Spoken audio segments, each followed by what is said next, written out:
참 잘 오셨습니다. 오늘 제목도 피할 수 있는 곳이라는 제목입니다. 찬양도 주님 품에 그렇게 고백하셨습니다. 우리 주변에서 극단적인 선택을 하는 사람들의 이야기를 종종 매스컴을 통해서 듣기도 합니다. 이들이 이런 선택을 하는 이유는 더 이상 피할 것이 없다고 생각했기 때문입니다.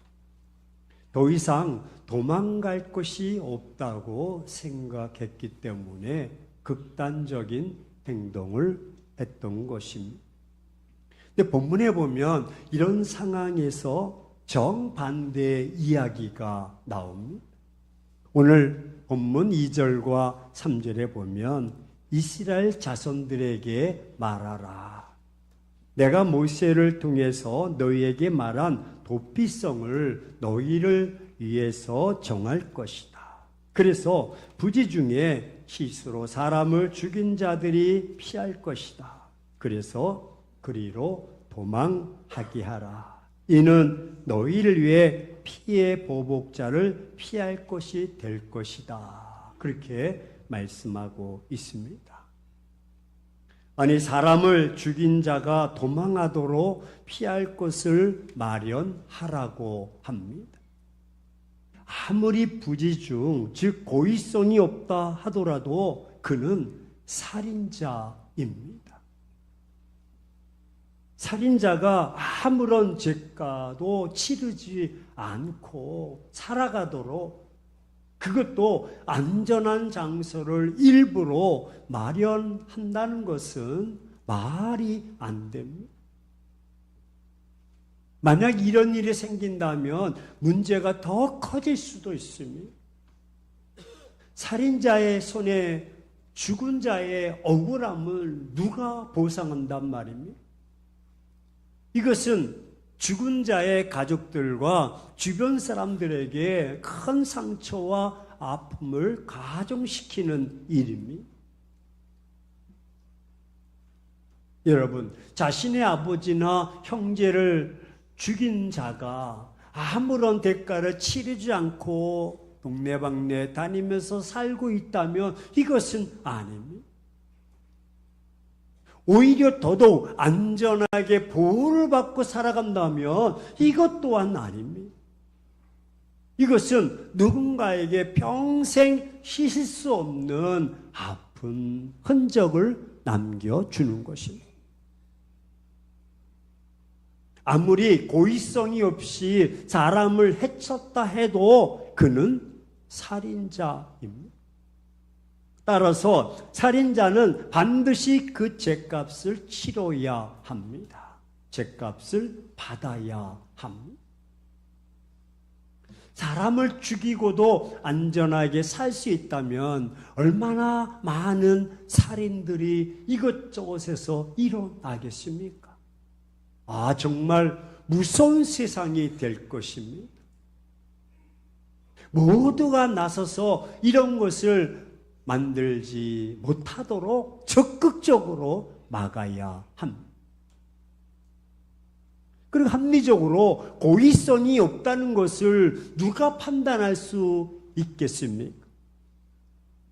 안전하게 피할 곳이 있는데 누가 고의적으로 내가 살인했다고 말하겠습니까? 근데 더더욱 이상한 것이 있습니다. 그것은 이런 안전한 도피처가 한두 군데가 아닙니다. 그것도 작은 이스라엘 땅에 무려 6곳이나 예비되어 있습니다. 이는 믿기 어려운 일입니다. 도대체 사람의 목숨을 지키겠다는 것입니까? 아니면 우리의 거주지를 살인자들의 세상으로 내어주겠다는 말입니다. 왜 이런 것을 만드는 것일까요? 이런 것이 필요한 진짜 이유는 무엇입니까? 아마 마을과 동네 전체가 들고 일어나야 됩니다. 피켓을 들고 결사 반대 시위를 해야 합니다. 구청이나 시에 찾아가서 거부권을 발동할 수 있도록 압력을 놓아야 합니다. 하지만 이렇게 하는 데는 그 이유와 목적이 있습니다. 그럼 그 이유와 목적이 무엇입니까? 그것은 바로 한번 고백합시다. 복수의 악순환. 예, 복수의 악순환을 사전에 끊으시려는 것입니다. 하나님은 너무나 잘 알고 계십니다. 도피성은 가나안 정착 이후에 하나님께서 지시한 첫 번째 일 중에 하나입니다.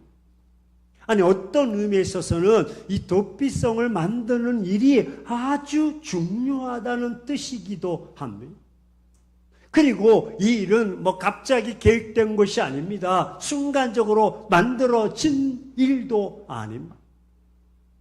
이미 오래전에 하나님께서 모세를 불러서 그를 통해서 준비하게 하신 것입니다.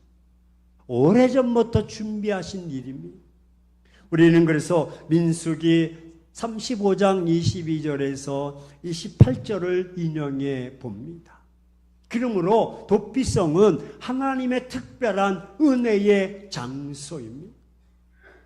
오늘 5절 말씀에 보면 피해 보복자가 그의 뒤를 따라온다 할지라도 그들은 그 살인자를 그 손에 내어주지 말라. 이는 본래 미워함이 없이 부지 중에 그의 이웃을 죽였습니다.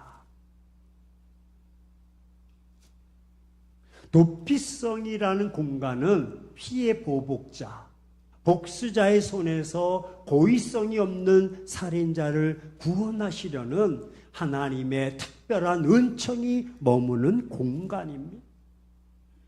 이 도피성에 피하게 하심으로 반복되는 제 고리, 복수의 고리를 끊으시려는 하나님의 마음이요 심정입니다. 왜? 하나님은 사람들의 마음을 너무나 잘 알고 있습니다. 도피성은 그래서 문자적으로 끌어들여 보호하는 성읍이라는 의미입니다. 즉 도피성은 우발적으로 살인한 자를 성 안으로 끌어들여 피해 보복자로부터 생명을 보호하기 위해 마련된 성읍인 것입니다. 여러분도 알다시피 이스라엘 백성들의 율법은 피해 복수를 규정하고 있습니다. 이 율법을 철저하게 지킬 것을 명령하고 있습니다. 우리가 잘 알지 못하지만 많이 드는 것은 눈은 눈으로, 이는 이로, 성경이 없지만 주먹은 주먹으로. 똑같이 동해 보복법이라는 모세의 율법 원칙은 이스라엘의 율법의 특징이기도 합니다. 네가 이렇게 했으니까 나도 이런 만큼, 네가 한 만큼 내가 복수하는 것입니다. 생명은 생명으로, 이는 이로. 그런데 이 같은 피해 복수 제도가 지켜지는 가운데 무모한 복수국이 계속 벌어집니다. 그러므로 복수는 또 다른 복수를 낳아서 끊임없는 복수의 악순환이 되풀이 되는 것입니다. 따라서 도피성 제도는 이 같은 복수의 악순환을 미연에 방지하는 데 그 목적이 있습니다. 따라서 우연한 실수로 저지른 살인자의 생명을 보호하는 제도인 것입니다. 당시 고대 근동사회에서는 이와 유사한 제도들이 많았습니다. 고대 스메르 법전이나 베니게 헬라 등지의 법정에서 이렇게 말합니다. 노예나 망명자가 피하여 생명을 부지할 수 있는 성읍이 있었던 것입니다. 과거 우리나라에서도요, 소도라는 곳이 있었습니다. 그것으로 피하면 잡아다가 처형할 수 없는 성역 제도가 있었습니다. 하지만 이스라엘의 도피성은 이 같은 제도나 성역과는 다른 면이 있습니다. 이방인의 성역은 그것이 성역이기 때문에 그 안에 범죄자가 들어가도 잡아들일 수 없는 제도였습니다. 반면에 도피성은 고의적인 살인이 아닌 한에서 살인자의 생명을 보호하는 제도였던 것입니다. 때문에 도피성에는 고의로 살인한 자가 들어갈 수가 없습니다. 우발적으로 살인으로 보호받던 자라 할지라도 고의적인 살인이 발각되면 그 즉시 도피성에서 쫓겨났습니다. 결국 도피성 제도는 억울한 생명이 죽는 것을 막는 제도예요. 살인의 경우 그것이 우발적이나 아니면 고의적이냐 하는 판단의 기회를 마지막까지 갖게 하는 장소입니다.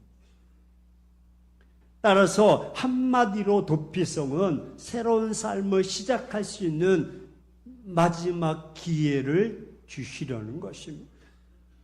하지만 4절 말씀에 이 성읍 중에 하나에 도피하는 자가 그 성읍에 들어가는 문 어귀에 설 것이다.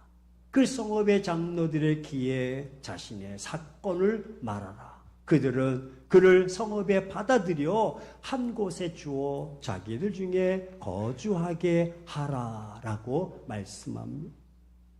이 말은 무슨 말이냐면 도피성에 피할 수 있는 자는 그 도피성에 가서 장로들의 귀에, 즉 장로들이 들을 수 있도록 너의 진실을 말해라. 고의적으로 그랬는지 실수로 그랬는지, 만약 그것이 거짓으로 드러난다면 그들은 복수자의 손에 넘겨지게 되는 것입니다. 또 6절에 보면 그 살인자가 회중 앞에서 서서 재판을 받을 것이다. 또는 그 당시 대제사장이 죽을 때까지 그 성읍에 거주할 것이고 그 후에 그 살인자가 그 성읍 곧 자기가 도망하여 나온 자기 성읍 자기 집으로 돌아갈 것이다 라고 말씀합니다. 도피성은 재판을 받아 그의 살인이 고의성이 없다는 판결을 받거나 아니면 자기를 판결했던 제사장이 죽기까지 머물면서 대기하는 것이고 새로운 시작을 위해서 모두가 회복하는 것입니다. 이 일을 위해 하나님의 특별한 배려가 도피성 전체에 깊이 새겨져 있습니다. 그래서 어느 지역에서든지 하루 만에 도피성에 이르도록 48km 이내에 성읍을 예비해 주셨습니다. 장소를 보면 요단강 중심으로 동편과 서편, 북부, 중부, 남부 6곳으로 지역을 만들었습니다. 위치는 요단강 서쪽에서부터 납달리 지파 갈릴리 산지의 게데스 지역이요, 에브라임 지파에는 세겜 지파 지역이요, 유다 지파에는 헤르본 지파 지역입니다. 또 요단 동편으로는 루벤 지파에 속한 베셀이요, 갓 지파에 속한 길앗 지역의 길앗 라못이요, 므낫세 지파 내 바산 지역의 골란입니다. 왜 이런 어려운 얘기를 했을까? 우리도 그것으로 도망가야 됩니다. 피하셔야 됩니다. 그리고 도피성으로 향하는 길에는요, 도피성이라는 큰 팻말이 눈에 띄기 쉬운 곳에 길목에 설치되어 있습니다. 그것에 이르는 길은 넓게 닦아 도피를 용이하게 했는데 전해지는 말로는 그 길의 폭이 14m 정도 되었다고 합니다. 14m 정도면 8차선 정도가 되는 겁니다. 그 도피성에는 모든 생필품이 비치되어 생활하는 데 불편함이 없도록 배려까지 해주었습니다. 따라서 이 도피성이 일시적인 도피의 공간이 아님을 보여주고 있습니다. 도피성에 피한 자에게 안전할 뿐만 아니라 생명을 유지할 수 있는 데 필요한 모든 것을 하나님이 책임져 지게 하셨습니다. 따라서 도피성은 특별한 자만을 위한 공간이 아닙니다. 누구든지 도피성에 오기만 하면 구원을 얻을 수 있게 길을 열어준 것입니다. 그래서 9절에 보면 이는 곧 이스라엘 모든 자손과 그들 중에 거류하는 거민을 위해서 선정된 성읍들이다. 그래서 누구든지 부지 중에 살인한 자가 그리로 도망하면 살게 될 것이다. 그가 회중 앞에 설 때까지 피해 보복자의 손에 죽지 아니하게 할 것이다. 이는 자국민뿐만 아니라 그들 중에 거하는 자는 누구든지 피함을 얻을 수 있게 하셨습니다. 생명을 구원하는 일에는 인종과 계급과 빈부를 떠나서 누구든지 다 해당하게 하셨던 것입니다.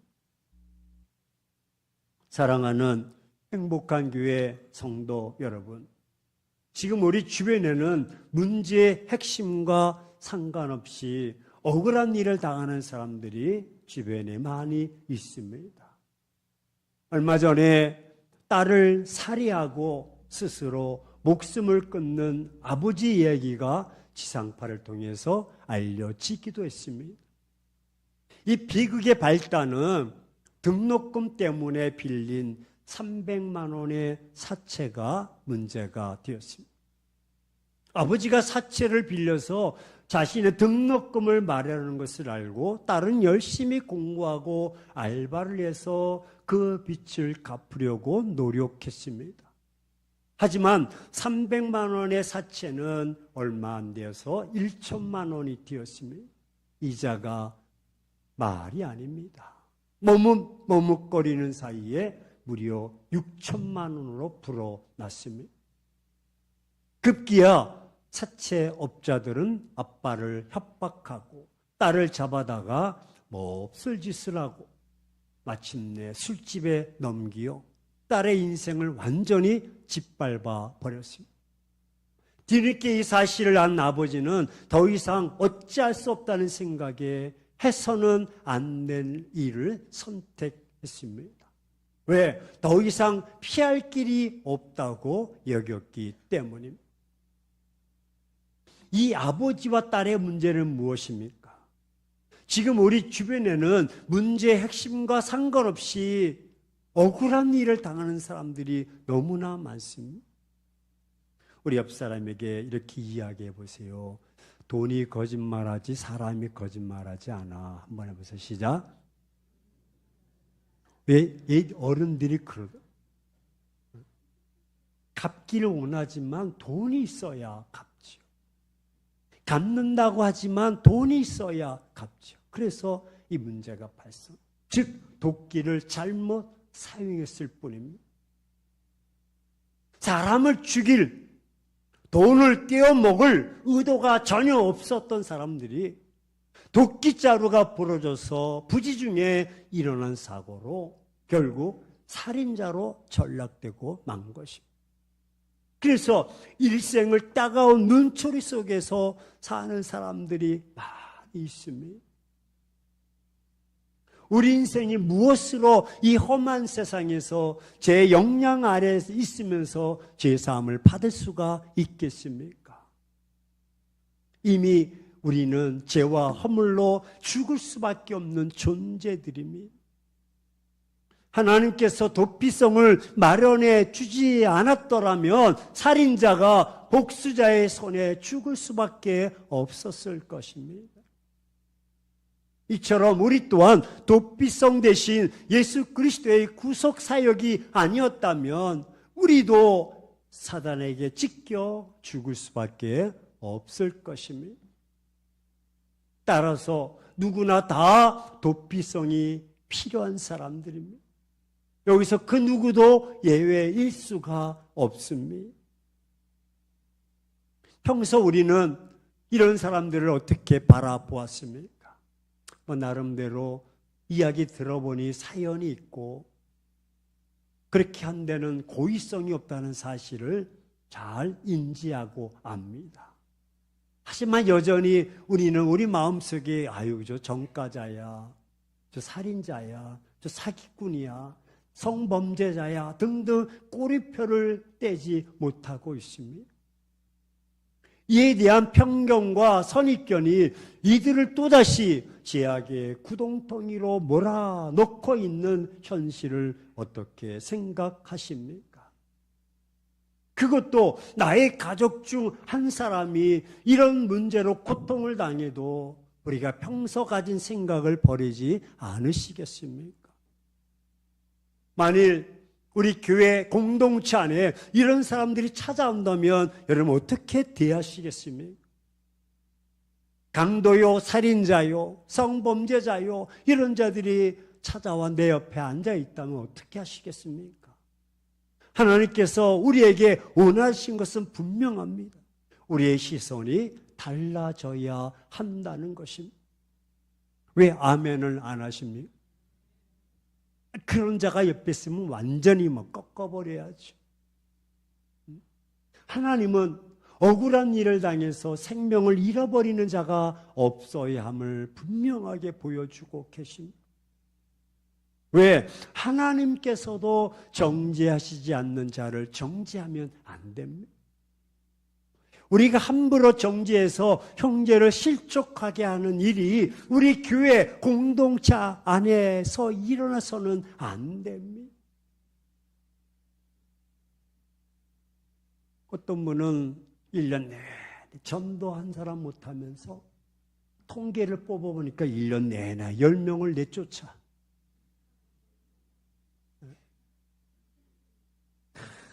저 사람은 저렇고 이 사람은 못됐고 정죄하고 판단해서 상처를 준. 우리 옆 사람에게 제발 그러지 맙시다. 제발 그러지 맙시다. 여러분 눈에 보이는 것이 전부가 아닙니다. 우리가 그들을 외면한다면 그들은 갈 곳이 없습니다. 우리는 누구의 손이라도 잡을 수 있어야 합니다. 그러기 위해서는 하나님의 심정으로 사람을 대해야 됩니다. 왜? 예수님이 우리를 맞아 주셨던 그 순간을 잊지 말아야 됩니다. 여러분 명심해야 될 것은 그런 자가 와서 정죄한다면요, 우리는 과거에 그런 자보다 더 못한 자였습니다.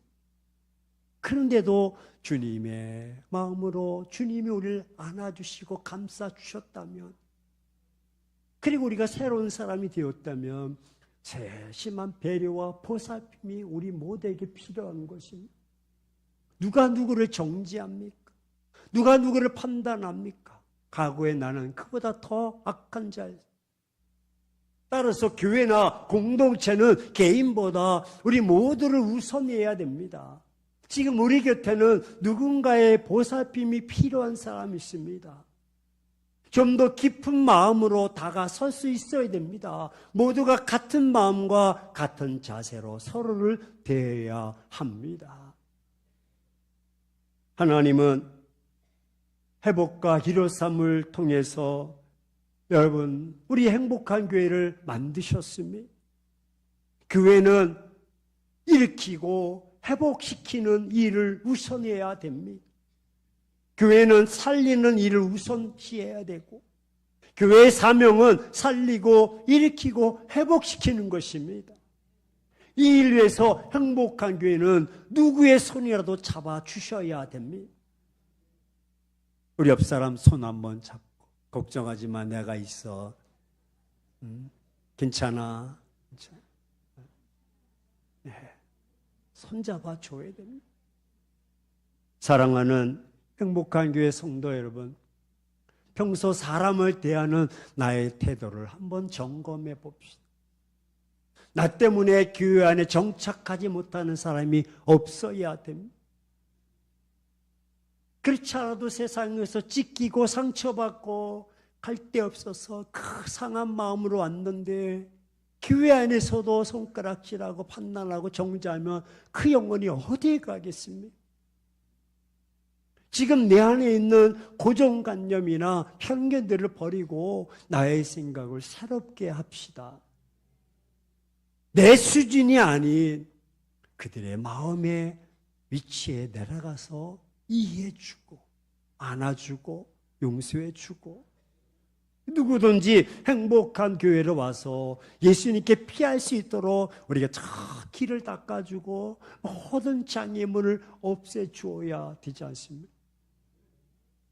허들 경기처럼 곳곳에 장애물이 있어서 걸려 넘어지면 어떻게 설 수가 있겠습니까? 행복한 교회가 그들이 피할 수 없는 곳이 된다면 그들은 복수의 칼에 피하지 못하고 세상에서 처참히 찢겨 죽어갈 것입니다. 그러기 위해서 우리는 예수님을 통해서 매주일 여러분 회복을 경험하셔야 됩니다. 예수님은 행복한 교회를 통해서 우리를 고치시고 이렇게 세워주시고, 따라서 행복한 교회는 이 지역의 도피성이 되어야 될 줄로 믿습니다. 누구나 행복한 교회 도피성, 피할 수 있는 곳이 되어야 되고, 행복한 교회는 누구든지 피할 수 있는 곳이 되어야 됩니다.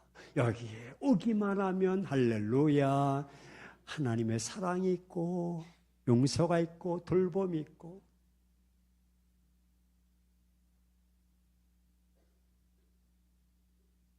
행복한 교회는 돌봄과 격려가 있는 교회입니다.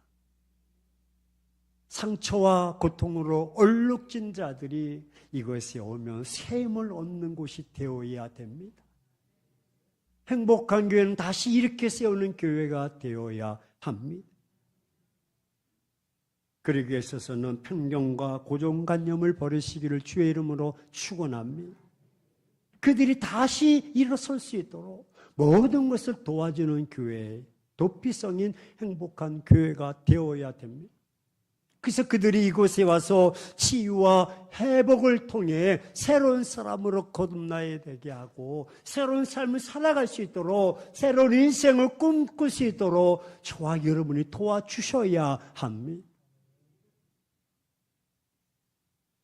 행복한 교회는 이 시대의 도피성입니다. 이제 여기 안에서 더 이상 정죄하지 맙시다. 복수도 하지 말고 보복도 하지 말고 오로지 치유와 회복과 거듭남만 있는 축복의 공동체로 만듭시다. 그런 의미에서 다시 한번 옆 사람 한번 안아주십시오. 어깨를. 괜찮아, 괜찮아. 저 한번 해봅시다. 네, 괜찮아. 이웃집 남자 말고, 네, 좀 괜찮아. 네. 그런 가정에 돌아가서도 우리 삼위체배 공동체 아이들이 어떤 죄를 범했다 할지라도 실수였거니 몰라서 그렇거니 할렐루야, 아직 깨닫지 못해서 어려서 그랬거니 하고 또 이렇게 덮어주고 안아주고, 그걸 정죄하고 내쫓으면 그 가정 어떻게 되겠습니까? 예, 오늘 말씀을 듣고 그럼에도 불구하고 계속 상처와 고통으로 얼룩진 자들이 하나님 품으로 오는데 계속 편견과 고정관념을 가지고 그렇게 찾아온 자들을 복수하고 징계하고 판단하고 손가락질하고, 그럼 그 영혼은 실족하게 되고 그 영혼은 안식을 얻을 수가 없는 것입니다. 하지만 이제 오늘 말씀을 들어서 세상에서 상처와 고통으로 얼룩진 자들이 교회에 찾아오면 이제 안아주시고 감싸주시고, 그런 그들의 얼굴을 바라보면서 너의 얼굴을 바라보니까 내가 주님의 얼굴을 바라본 것 같다라고 희망을 주고, 그 얼굴이 바뀌고 그 마음이 바뀌고 언어가 바뀌고 행동이 바뀔 수 있도록 그들에게 치유와 회복이 임할 수 있도록 도와주고 사랑하며 살아간다면 마침내 그 영혼은 회복될 줄로 믿습니다. 그 사람은 새 생명을 찾게 될 것이요, 그로 인해서 한 영혼이 제사함을 받고 새롭게 거듭나며 마침내 저와 여러분처럼 하나님의 자녀로 우뚝 서게 될 줄로 믿습니다. 그런 교회가 성장하는 교회요, 부흥하는 교회입니다. 하나님은 도피성으로 달려온 자들을 지금도 기다리시고 그들을 부르시고 계십니다. 우리 교회에 보내시고 계십니다. 정문에 서서 배척하지 말고, 한 사람도 전도 못하면서 10명씩 쫓아내는 일이 없도록 하고, 이제 우리도 하나님과 협력해서 돌아온 자들을 맞이해주고 따뜻하게 환영해주고, 그들이 어떤 죄를 범했다 할지라도 정지하지 말고 묻지도 말고 따지지도 말고, 할렐루야, 행복한 교회 그냥 받아주는 거, 안아주고 용서해주고 사랑해주는 것입니다. 왜? 그 이유가 뭡니까? 예수님께서 저와 여러분을 그렇게 하셨기 때문에 그렇습니다. 우리도 잘난 것이 없어요. 그랬듯이 우리도 그렇게 행동하며 살아가야 됩니다. 이로 인해서 우리 행복한 교회 예배 공동체가 더더욱 든든히 세워져 갈 것이요, 이 시대의 영적 도피성이 될 것입니다. 마침내 다시금 그들이 하나님의 성도로 세워지고요, 저와 여러분처럼 거룩한 그리스도인으로 서게 될 줄로 믿습니다. 그런 의미에서 옆 사람에게 행복한 교회는 영적인 도피성입니다.